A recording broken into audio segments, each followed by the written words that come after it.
Good morning, good afternoon. I'm doing my presentation on the reality of public relationships and like some of the things that happen and don't happen because of public relationships and the importance of it. Um, what is public relations? Public relations definition by the book is a strategic communication process that builds mutual beneficial relationships between organizations and their public.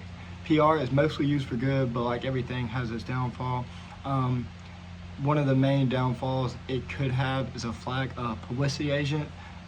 They're really good at hiding the bad and only showing the good, creating a good reputation for whoever they're working for, whether it be a team, um, a person, anything. Um, the importance to mass comms is um, you want to create a good image of yourself. So PR is a good way to do that through mass communication. PR can highlight all the good and seemingly keep out or hide the bad, as bad as that sounds. I mean, hopefully you're doing things right, but sometimes you want to hide. And I want to get into why it is important in sports and like a situation where sports it made or broke somebody. PRs within sport PR agencies use things like press releases and social media to reach out to people and fans to create a good image. They want to try to create a good image. But with that being said, all publicity is not good publicity, if you've ever heard that, because sometimes things happen and it's not good for people to be in the public for. The main thing they try to do is help an athlete or a team communicate and represent themselves in the best way possible. Tell them what to say, when to say it, how to say it. A lot of athletes or teams will get reach out for PR help in like crisis situations when things are not going good, so they know how to quickly and properly dispose of the situation, how to say certain things, what to say, and the best way to get them out of the situation that they're in. The one person that I want to talk about is Tiger Woods. Tiger Woods is a professional golfer who was known for his track record. He pretty much had a perfect track record, only cared about golf. The public only saw him as a golf enthusiast. This was mainly due to his PR team. And then something bad happened in his life that caused people to speculate and see the real Tiger Woods, so to say, and the stuff that his PR team was hiding,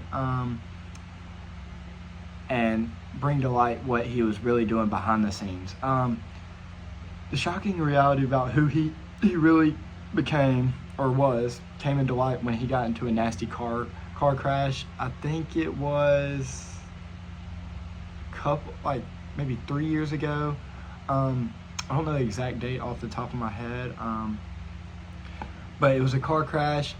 He was leaving his Florida home because he got his now ex-wife caught him cheating, so he got in his car, sped off, ended up getting into a car crash because frustration of him getting caught speeding, stuff like that, really wasn't paying attention to the rules of the road and stuff like that, following the rules of the road.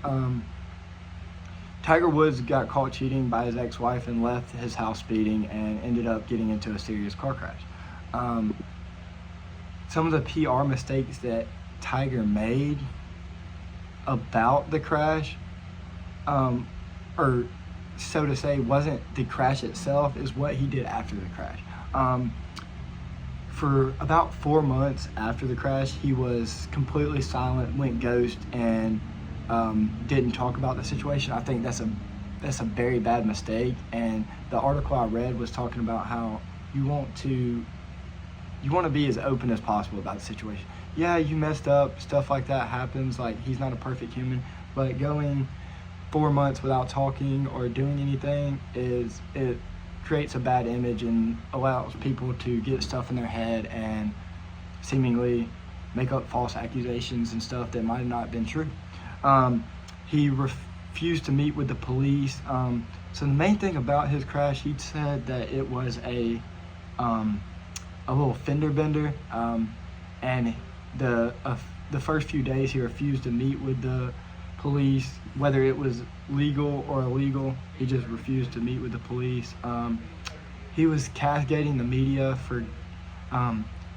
He was a big into not showing any of his private life, only focusing on golf, and that's all that the media would see.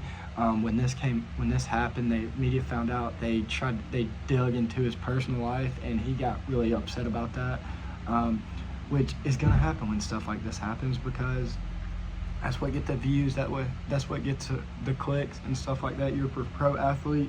People want to know what's happening in your life. He refused to go into details about what actually happened that night.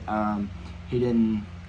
The main thing, he was like, yeah, I got into a fender bender, a little car crash. Didn't tell us the logistics of it, like he was running away from his wife that he cheated on, and stuff like that.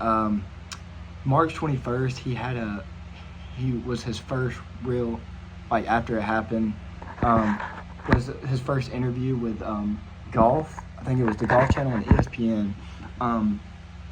He had a interview, and he claimed that there was no like off limits questions, but the two reporters, there was 2 5-minute interviews. The 2 reporters refused to ask any hard hitting questions, which sounded bad, especially that happening back during that time. Didn't want to talk about didn't mention the crash or what actually happened that night or anything. So that kind of raised some suspicion to people, and whether what he was doing, what he said he was doing, actually happened. And that's some of the causes that PR can help and hurt people. And thank you for listening to my presentation.